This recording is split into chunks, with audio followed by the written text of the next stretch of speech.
فرزند زہرا یہ حالات برے ہیں۔ کاشانۂ بصیرت ایک ایسا مکمل یوٹیوب چینل جس پر محروم بصارت کے لیے بالخصوص اور تمام افراد کے لیے بالعموم سینکڑوں کی تعداد میں اسلامی کتب دستیاب ہیں۔ لہذا گزارش ہے کہ آپ اپنی ذمہ داری نبھاتے ہوئے کاشانۂ بصیرت کو سبسکرائب کرنے کے ساتھ ساتھ بیل آئیکن کو پریس کیجئے تاکہ آپ علم کے حصول کے ساتھ ساتھ مذہب اہل بیت کی اشاعت میں بھی اہم کردار ادا کرتے رہیں۔ کاشانۂ بصیرت، کاشانۂ بصیرت، کاشانۂ بصیرت۔ فرزند زہرا یہ حالات برے ہیں۔ کاشانۂ بصیرت کے سامعین السلام علیکم۔ یہ کتاب سید قمر رضی نقوی ولد سید رضی حسن کے ایصال ثواب کے لیے ریکارڈ کی گئی ہے۔ میری آپ سب سے گزارش ہے کہ ایک سورہ فاتحہ اور 3 دفعہ سورہ توحید اول آخر درود کے ساتھ ان کی روح کے ایصال ثواب کے لیے پڑھ دیجیے۔ وہ ایک نہایت شفیق، ہمدرد، پرہیزگار اور عبادت گزار انسان تھے۔ اللہ تعالیٰ ان کے درجات بلند کرے۔ بسم اللہ الرحمن الرحیم۔ السلام علیکم سامعین، کاشانۂ بصیرت کا یوٹیوب چینل میں سیمی زوار ہم مل کر پڑھ رہے ہیں کتاب انوار امامت، اور یہ ریڈنگ کا ہے پارٹ نمبر 25، جبکہ یہ لاسٹ پارٹ ہے۔ ہم اس نشست میں اس کتاب کو ختم کرنے جا رہے ہیں۔ یہاں پر ہم پیج 248، جیسے کہ میں نے بتایا تھا کہ ہم 248 پر آخری حصہ پڑھیں گے، تو پیج 248 پہ ہم آخری حصے پہ پہنچ گئے۔ 25 پارٹ ہے اور یہاں پر ہیڈنگ ہے ایک سوال اور اس کا جواب۔ آئیے اس کو مل کر پڑھتے ہیں۔ کسی نے یہ سوال کیا کہ کیا وجہ ہے مسلمانوں کا خدا ایک، رسول ایک، کتاب ایک، قبلہ ایک، عبادات ایک، اور ایک ہی رسول صلی اللہ علیہ وآلہ وسلم کی رسالت و امامت، مگر اس قدر اختلافات کہ 73 فرقوں میں منقسم ہو گئے؟ ان فتنوں اور فساد کا آخر سبب کیا ہے؟ ایک فاضل عالم نے جواب دیا کہ اس کی 2 وجہیں ہیں۔ پہلی وجہ عداوت ابلیس کی اولاد آدم سے، کیونکہ اول روز ہی وہ قسم کھا چکا ہے کہ میں اولاد آدم کو بہکاؤں گا، اور قسم بھی معمولی نہیں، رب العزت کی قسم کھائی ہے۔ چنانچہ خود خدا قرآن میں فرماتا ہے، سورہ صاد آیت نمبر 82، بسم اللہ الرحمن الرحیم، قالا فبعزتک لأغوینہم اجمعین۔ ترجمہ کہ وہ بولا پس تیری عزت کی قسم ضرور میں ان سب کو گمراہ کروں گا۔ اور پھر لکھا ہے کہ یہ سورہ آیت ہم نے سورہ صاد کی آیت 82 پڑھی۔ پھر لکھا ہے کہ چنانچہ آدم علیہ السلام کے زمانے میں ہی اس نے اپنا کام شروع کر دیا تھا، اور حابیل اور قابیل کا واقعہ اس کا ثبوت ہے، اور اب تک بڑے شد و مت سے اس کا کاروبار چل رہا ہے، مگر عباد مخلصین کا استثناء اس وقت بھی تھا اور آج بھی ہے۔ اور دوسری وجہ حسد ہے، جو انسان کو چین سے بیٹھنے نہیں دیتا۔ حاسد کو ایک دم راحت نہیں جہاں میں، یہاں پہ یہ انورٹڈ کاما میں ہے کہ حاسد کو ایک دم نہیں راحت جہان میں، انورٹڈ کاما کلوز۔ اور خدا سے حسد، یہ خدا کیوں ہے؟ ہم اس مرتبہ جلیلے یا جیم لام، یہ لام ہے پر فائز نہ ہوئے، اور چنانچہ دعوی خدائی ہوئے۔ فرعون و نمرود وغیرہ جذبہ حسد سے پیدا کیے، خدائی کا دعویٰ ہوا، طاقت کا مظاہرہ ہوا، آسمانی خدا سے جنگ لڑی۔ شداد نے سنا کہ اس کے یہاں جنت بھی ہے، یہاں جنت ارم تیار کی گئی، تو انبیاء علیہ السلام کے مراتب و مناصب جلیلہ کو انسان نے دیکھا، حسد سے نہ دیکھا گیا۔ نبوت کے جھوٹے دعوے ہوئے، انبیاء علیہ السلام کو طرح طرح کی تکلیفیں دی گئیں، کہا گیا کہ مفلس و نادار نبی کیسے ہو سکتا ہے؟ ہم دولت مند ہیں، نبی ہم کو ہونا چاہیے۔ چنانچہ معجزات طلب کیے گئے، اس پر تسکین نہ ہوئی، کہہ دیا کہ بہت بڑا جادوگر اور ساحر ہے۔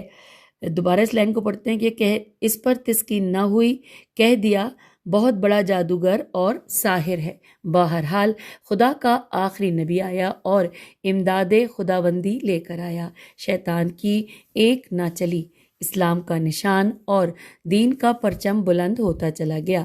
دین اسلام کو قبول کرنے والے زیادہ تر غریب اور نادار تھے۔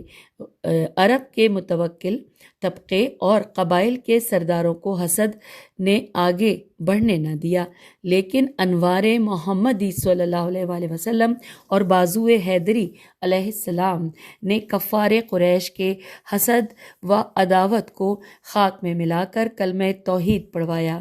بالآخر رسول خدا صلی اللہ علیہ وآلہ وسلم نے رسول کو خدا نے بلایا۔ اس لائن کو دوبارہ پڑھتے ہیں کہ بالآخر رسول خدا صلی اللہ علیہ وآلہ وسلم کو خدا نے بلایا۔ رسول صلی اللہ علیہ وآلہ وسلم علی علیہ السلام کے متعلق چند وضاحتیں فرما چکے تھے، مگر حسد سننے کے لیے تیار نہ تھا۔ یہ میم نون الف صاد بے، یہ مناسب و مدارج اور کرسی کی بات تھی۔ پہلے ہی سے کچھ سرگوشیاں شروع ہو گئی تھیں۔ بعض کہتے تھے کہ ایک ہی خاندان میں نبوت اور امامت کا جمع ہونا خلاف عدل ہے، لہٰذا حصول منصب کے لیے وہ خطرناک شرط عصمت کی اوڑانی الف واؤڑے الف نون چھوٹی اوڑانی پڑی تاکہ اس میدان میں عوام کی رسائی بھی ہو سکے۔ لہٰذا اس وقت سے مختلف اعتقادات، مختلف فرقوں کی بنیاد پڑتی گئی۔ خدا برا کرے اس حسد کا کہ جس نے حصول مراتب کے لیے بادشاہوں سے بیٹوں کو، بیٹوں سے باپ کو، حقیقی بھائی سے بھائی کو قتل کرایا، اور اب شیطان اور حسد دونوں مل بیٹھے ہیں تو 73 فرقے نہیں بلکہ ہر شخص کا ایک علیحدہ مذہب ہے۔ اگر شیطان کے ورغلانے اور حسد کے بہکانے سے ہم بچنا چاہتے ہیں تو ان عبادک المخلصون کے دامن کو تلاش کریں جن کو خدا نے عصمت کی نعمت سے نوازا ہے۔ اب لکھا ہے یا اللہ العالمین اہدنا الصراط المستقیم صراط الذین انعمت علیہم۔ اور یہاں پر یہ جو ہیڈنگ ہم پڑھ رہے تھے کہ ایک سوال اور اس کا جواب یہ مکمل ہوئی، اور اب پیج 250 پر آ گئے ہیں۔ تحفۃ المومنین یہاں پر ہیڈنگ ہے اور بریکٹ پہ اس کے نیچے ہے کہ از مؤلف پڑھتے ہیں۔ لکھا ہے خاتمہ کتاب پر ہم مومنین کی خدمت میں بارگاہ امام آخر الزماں علیہ السلام عجل اللہ فرج کی عطا کردہ ایک بیش بہا دعا مرقومہ مفاتح الجنہ پیش کرنے کی سعادت حاصل کر رہے ہیں، تاکہ مومنین کرام اس عمل عظیم سے کہ جو کلید حل مشکلات، سرچشمہ برکات اور بزرگان دین کا آزمودہ اور مجرب، بالخصوص راقم عاصی پرمعاصی کا تقریباً 40 سال سے داخل اوراد ہے، الف واو رے الف دال اوراد، اس کو اسی طرح پڑھیں گے۔ لکھا ہے مستفید ہو کر قدرت خداوندی کے معجزانہ کرشمے دیکھ سکیں۔ عماد العلماء شیخ عباس قمی علیہ رحمہ اپنی کتاب مفاتح الجنہ میں تحریر فرماتے ہیں کہ ثقۃ الاسلام شیخ نوری نور اللہ مرقدہ نے اپنی کتاب دار السلام میں عالم ربانی الحاج ملا فتح علی سلطان آبادی سے نقل فرمایا ہے کہ فاضل مقدس اخوند ملا محمد صادق عراقی تہی دستی، پریشانی، رنجوری و بدحالی میں مبتلا تھے، اور کوئی نجات کی صورت نظر نہ آتی تھی کہ ایک روز خواب میں دیکھا کہ ایک سرسبز و شاداب میدان میں چند خیمے نصب ہیں۔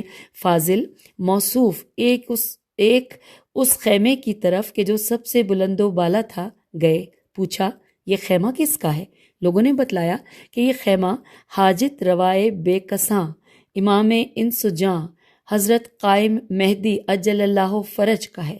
یہ سن کر فاضل موصوف بعجلت خدمت امام علیہ السلام میں پہنچے اور بسط احترام عرض کی کہ میں انواع مصائب میں مبتلا ہوں، کوئی دعا تلقین فرمائی جائے۔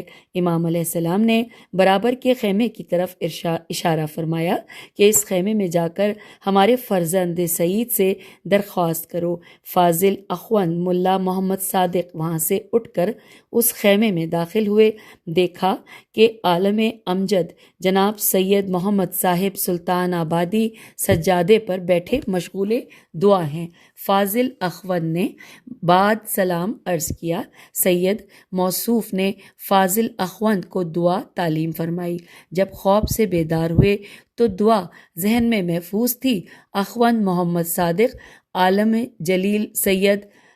جلیل سید محمد سلطان آبادی سے کچھ کشیدہ خاطر تھے، مگر اس واقعے کے بعد ان کی خدمت میں پہنچے اور ان کو اسی طرح سے سجادے پر مشغول دعا پایا جس طرح کے خواب میں دیکھا تھا۔ سلام کیا۔ سید جلیل نے مسکراتے ہوئے جواب دیا جیسے کہ کوئی واقف قضیہ ہو۔ فاضل اخوند نے اپنے کشائش حال کی دعا چاہی۔ سید موصوف نے وہی دعا جو رات خواب میں تعلیم فرمائی تھی بتلائی۔ فاضل اخوند نے اس دعا کی برکت سے قلیل عرصے میں ہی جملہ پریشانیوں سے نجات پائی۔ عالم اجل الحاج سید محمد رحمت اللہ نے جو فاضل اخوند کو دعا خواب و بیداری میں تعلیم فرمائی تھی اس کے 3 حصے ہیں۔ اول یہ کہ بعد نماز فجر صبح سینے پر ہاتھ رکھ کر 70 مرتبہ یا فتاحو کہے۔ میں ریپیٹ کرتی ہوں۔ اول یہ کہ بعد نماز فجر صبح سینے پر ہاتھ رکھ کر 70 مرتبہ یا فتاحو کہے۔ پھر یہ کہ یہ دعا پڑھے کہ جو حبیب کبریا صلی اللہ علیہ وآلہ وسلم سے مروی ہے، لا حول ولا قوت الا باللہ توکلت علی الحق الذی لا یموت والحمد للہ الذی لم یتخذ ولدا ولکم یکن لہ شریک فی الملک ولم یکن لہ ولی من الذل وکبرہ تکبیرا۔ میں نے آرام سے پڑھا، ترجمہ سنتے ہیں، پڑھتے ہیں کہ کوئی قوت اور طاقت سوائے خدا کے نہیں، میرا اس خدا پر توکل ہے جو زندہ ہے، موت اس کے لیے نہیں، اور حمد اس خدا کی کہ جس کا کوئی فرزند نہیں اور نہ کوئی اس کا شریک ہے اس کے ملک میں، اور وہ ہر ایک کا یاری سے بے نیاز ہے، وہ ہر ایک کی یاری سے بے نیاز ہے۔ اس کے ترجمے کو ہم دوبارہ پڑھ لیتے ہیں کہ کوئی قوت اور طاقت سوائے خدا کے نہیں، میرا اس خدا پر توکل ہے جو زندہ ہے، موت اس کے لیے نہیں، اور حمد اس خدا کی کہ جس کا کوئی فرزند نہیں اور نہ کوئی اس کا شریک ہے اس کے ملک میں، اور وہ ہر ایک کی یاری سے بے نیاز ہے۔ میں اس کو اس کی بزرگی کے ساتھ یاد کرتا ہوں۔ تیسرے، پھر یہ دعا جو کہ امام سامن حضرت علی رضا علیہ السلام سے منقول ہے، پڑھنی ضرور چاہیے۔ سامعین، یہ عربی میں ہے، ظاہر ہے کہ عربی ہی میں ہیں ساری دعائیں، اور یہ تقریباً آدھے صفحے پر ہے۔ ہم آہستہ آہستہ ٹھہر کے پڑھیں گے تاکہ غلطی کی کوئی گنجائش نہ ہو، کیونکہ کچھ اعراب ایسے ہیں کہ جن میں انک ذرا زیادہ پھیلی ہوئی ہے، لیکن میں کوشش کروں گی کہ ہم اس کو صحیح پڑھیں، اور اس کے بعد پھر ترجمہ تو بالکل ظاہر اردو میں ہے، وہ تو ہمارے لیے نسبتاً پڑھنا آسان ہے۔ لکھا ہے کہ بسم اللہ وصلی اللہ علی محمد و آلہ و افوض امری الی اللہ ان اللہ بصیر بالعباد فوقاہ سیئات ما مکروا لا الہ الا انت سبحانک انی کنت من الظالمین فاستجبنا لہ ونجیناہ من الغم وکذالک اس کو ہم پڑھتے ہیں ننجی، اس کو تھوڑا سا مٹا ہوا تھا، زبان پہ ذرا پڑھنا مشکل تھا۔ وَكَذَلِكَ نُنَجِّي الْمُؤْمِنِينَ حسبنا اللہ ونعم الوکیل فانقلبوا بنعمت من اللہ وفضل لم یمسسهم ہم سوء ما شاء اللہ لا حول ولا قوت الا باللہ ما شاء اللہ لا ما شاء الناس ما شاء اللہ وان کرہ الناس حسب الرب من المربوبین حسبی الخالق من المخلوقین حسبی الرزاق من المرزوقین حسبی اللہ رب العالمین حسبی من ہوا حسبی من یزل حسبی من کانا مذ کنتو لم یزل حسبی اللہ لا الہ الا ہوا علیہ توکلت وہو رب العرش العظیم۔ ترجمہ، بنام خدا، درود بر محمد وآل محمد علیہ السلام۔ میں اپنے کام کو خدا کے سپرد کرتا ہوں اور اللہ بندوں کے حال سے باخبر ہے۔ شیطان کی بدی اور مکر سے وہ محفوظ رکھے گا۔ نہیں ہے کوئی خدا مگر تو پاک ذات اور میں اپنے حق میں ظالم ہوں۔ پس ہم نے اس کی دعا قبول کی اور غم سے نجات دلائی، اور ہم مومنوں کو اسی طرح نجات دیتے ہیں۔ خدا ہمارے لیے کافی ہے اور وہ بہترین نجات دہندہ ہے۔ معتقدین نعمت خدا اور فضل خدا سے ایسے مستفید ہوتے ہیں کہ پھر کوئی بدی ان تک نہیں پہنچتی مگر جو خدا چاہتا ہے، اور سوائے اس کے کوئی صاحب قوت نہیں اس کا چاہا ہوتا ہے، نہ لوگوں کا اس کا چاہا ہوتا ہے۔ لوگ اگرچہ نہ چاہیں، میرا رب میرے لیے کافی ہے، میرا خالق دوسروں سے میرے لیے کافی ہے، میرا رازق دوسروں سے میرے لیے کافی ہے۔ دو عالم کا رب میرے لیے کافی ہے، وہ مجھے کافی ہے، وہ ہمیشہ میرے لیے کافی ہے، تاحیات میرے لیے کافی ہے۔ کافی مجھ کو ہے وہ خدا جس کے سوا کوئی خدا نہیں ہے، اور میرا اس پر توکل ہے، اور وہی عرش عظیم کا مالک ہے۔ اب یہاں اگلا پیراگراف آ گیا کہ اس آخری دعا میں 4 مختلف آیات قرآن پاک کی آیات، دوبارہ پڑھتے ہیں، اس آخری دعا میں 4 مختلف آیات قرآن پاک کی آئی ہیں، جن کے بعد خداوند کریم نے قبولیت دعا کا وعدہ فرمایا ہے، جن کی توضیح صادق آل محمد حضرت امام جعفر صادق علیہ السلام نے اس طرح ایک مقام پر فرمائی ہے کہ مجھے تعجب ہے اس شخص پر کہ جو 4 چیزوں سے ڈرتا ہے، وہ کیوں 4 چیزوں سے پناہ حاصل نہیں کرتا؟ اول یہ کہ اگر دشمن سے ڈرتا ہے تو کیوں نہیں کہتا حسبنا اللہ و نعم الوکیل، یعنی خدا ہمارے لیے کافی ہے اور کیا ہی اچھا کارساز ہے۔ حالانکہ خدا اسی آیت کے بعد فرماتا ہے فَانْقَلَبُوا بِنِعْمَةٍ مِّنَ اللَّهِ وَفَضْلٍ، اور بس اتنی لکھی آگے ڈیش ڈیش چھوٹے چھوٹے ڈاٹ ہوتی ہے، تو لکھا ہے کہ یعنی پھر یہ کہنے والے خدائی نعمت اور فضل کے ساتھ واپس آئے اور انہیں کوئی برائی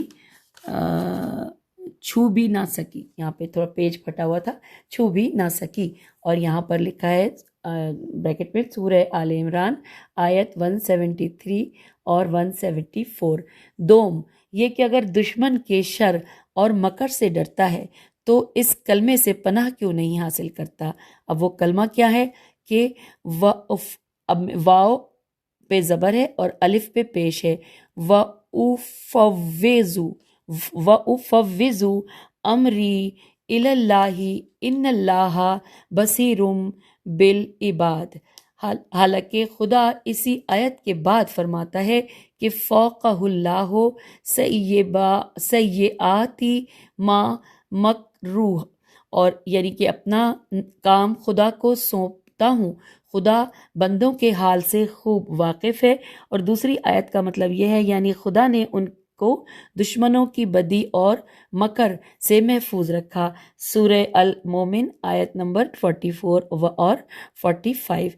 سوم یہ کہ اگر غم رکھتا ہے تو کیوں نہیں کہتا لا الہ الا انت سبحانک انی کنت من الظالمین، یعنی تیرے سوا کوئی معبود نہیں، تو ہر عیب سے پاک ہے، بے شک میں قصوروار ہوں اور بے شک میں قصوروار ہوں۔ سورہ انبیاء آیت نمبر 87۔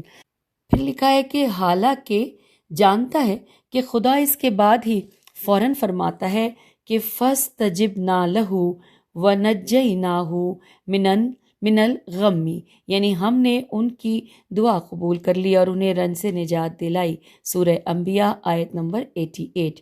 چہارم یہ کہ اگر زیادتی مال چاہتا ہے تو کیوں نہیں کہتا ماشاء اللہ لا قوت الا باللہ، یہ سب خدا ہی کے چاہے سے ہوا ہے، کیونکہ سوائے اس کے اور کسی میں یہ قوت نہیں۔ حوالہ ہے سورہ الکہف آیت نمبر 39۔